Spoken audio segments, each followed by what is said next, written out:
दर्शकों का ध्यान कोई इत्तेफाक नहीं होता। ये एक सोचा समझा डिजाइन है, एक आर्किटेक्चर। आज की इस पड़ताल में हम उसी अनदेखी वास्तुकला के रहस्य को उजागर करेंगे जो ये तय करती है कि हम क्या देखते हैं और उससे भी जरूरी कितनी देर तक देखते हैं।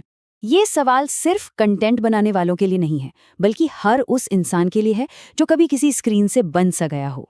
वीडियो का बीच में बंद हो जाना एक नाकामी नहीं, बल्कि एक अनसुलझा मामला है। तो चलिए इस रहस्य की परतों को एक एक करके खोलते हैं।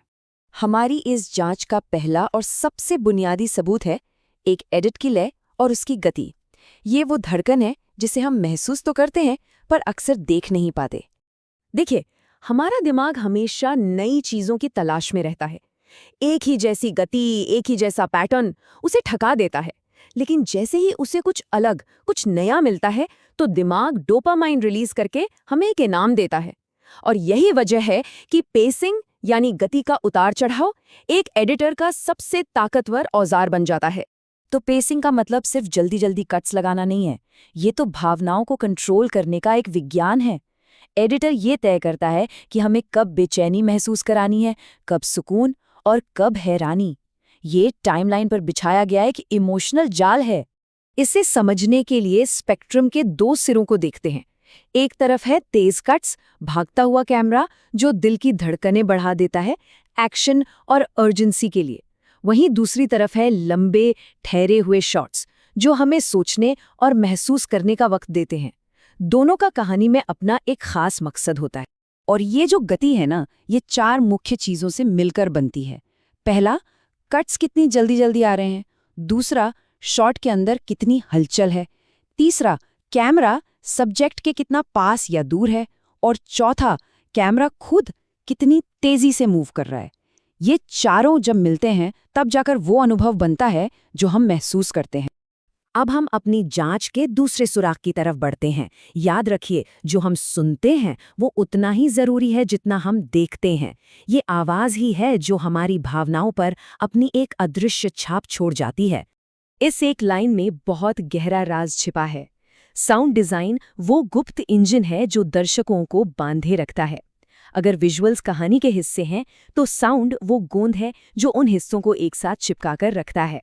हमारा पहला ध्वनि सबूत है ये आवाज। अक्सर डॉक्यूमेंट्रीज में एक अनकहा तनाव बनाने के लिए इसका इस्तेमाल होता है। ये टिक टिक की आवाज हमारे अवचेतन मन को बताती है कि वक्त बीत रहा है और कुछ बड़ा होने वाला है। अब आते हैं दूसरे ध्वनि सबूत पर। ये गहरी गूंजते हुई आवाजें, इनका इस्तेमाल कहानी के सबसे असरदार पलों को और वजनदार बनाने के लिए किया जाता है। ये एक साइकोलॉजिकल पंच की तरह काम करती हैं। और हमारा तीसरा ध्वनि सबूत, ये तीखी हवादार आवाज अक्सर तेज बदलावों या किसी बड़े खुलासे को हाईलाइट करने के लिए इस्तेमाल होती है। ये कॉन्स्पिरेसी डॉक्यूमेंट्री स्टाइल का एक अहम हिस्सा है जो एकदम से हमारा ध्यान खींच लेती है। तो ये बिल्कुल साफ है कि साउंड डिजाइन का असली मकसद सच्चाई दिखाना नहीं बल्कि भावनाएं जगाना है। ये एक तरह की इमोशनल आर्किटेक्चर है, जिसे ये बताने के लिए डिजाइन किया गया है कि हमें कैसा महसूस करना चाहिए। अब हम अपनी जांच के तीसरे और शायद सबसे गहरे सबूत पर आते हैं। कहानी की अपनी बनावट, उसकी आंतरिक संरचना। ये वो नींव है जिस पर ध्यान की पूरी इमारत टिकी होती है। देखिए, सालों से कहानी कहने का एक क्लासिक फॉर्मूला रहा है, एक हुक जो दर्शकों को अपनी तरफ खींचता है, फिर एक घटना जो कहानी को आगे बढ़ाती है, और आखिर में एक पे ऑफ जो शुरू में किए गए वादे को पूरा करता है। लेकिन आज ये फॉर्मूला बदल रहा है, विकसित हो रहा है। और कहानी कहने का ये नया विकसित रूप है ओपन लूप्स। ये वीडियो के अंदर छोटे छोटे क्लिफ हैंगर की तरह काम करते हैं। मतलब एक सवाल उठाया जाता है लेकिन उसका जवाब तुरंत नहीं दिया जाता। ये जो अधूरापन है, ये जो जिज्ञासा है, यही दर्शकों को आगे देखने के लिए मजबूर करती है। अब तक हमने उन तकनीकों की बात की जो बाहर इस्तेमाल होती हैं, लेकिन अब हम अपनी जांच को उस जगह ले जा रहे हैं जहां ये सब तकनीकें असल में काम करती हैं, दर्शक के मन के अंदर। असली वास्तुकला के राज यहीं छिपे हैं। कई स्टडीज और डेटा एनालिसिस से ये बात सामने आई है कि 8 मिनट का निशान एक बहुत ही अहम मनोवैज्ञानिक सीमा है। अगर कोई दर्शक यहाँ तक पहुँच जाता है तो इसका मतलब है कि वो कहानी में पूरी तरह से डूब चुका है। रिटेंशन की असली लड़ाई अक्सर इसी पॉइंट पर जीती या हारी जाती है। ये सब काम कैसे करता है? इसके पीछे 3 मुख्य मनोवैज्ञानिक सिद्धांत हैं। पहला, हमारे दिमाग पर ज्यादा बोझ नहीं डाला जा सकता, इसलिए कहानी को सरल रखना जरूरी है। दूसरा, हमें पैटर्न पसंद है और उन पैटर्न्स का बनना और फिर अचानक टूटना हमें बांधे रखता है। और तीसरा, सबसे जरूरी, जब हम किसी कहानी से भावनात्मक रूप से जुड़ जाते हैं तो उसे भूलना नामुमकिन हो जाता है।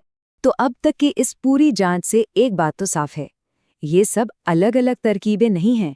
ये एक ऑर्केस्ट्रा की तरह हैं, जहां हर साज एक साथ मिलकर ही एक खूबसूरत धुन बना सकता है। और यही हमारी जांच का आखिरी निष्कर्ष है। पेसिंग की लय, साउंड की भावना और कहानी की बनावट, ये तीनों चीजें मिलकर एक कॉग्निटिव आर्किटेक्चर तैयार करती हैं। एक ऐसा अदृश्य ढांचा जिसे सिर्फ और सिर्फ ध्यान को एक दिशा देने और उसे थामे रखने के लिए ही डिजाइन किया गया है। लेकिन ये जांच एक आखिरी और सबसे बड़ा सवाल छोड़ जाती है। अगर इंसानी ध्यान को इतने सटीक तरीके से डिजाइन किया जा सकता है, तो क्या ये हमारी जिम्मेदारी नहीं बनती कि हम उन कहानियों को चुनें जो वाकई में मायने रखती हैं? ये एक ऐसा सवाल है जिसका जवाब कोई तकनीक नहीं बल्कि हमारी अपनी चेतना ही दे सकती है।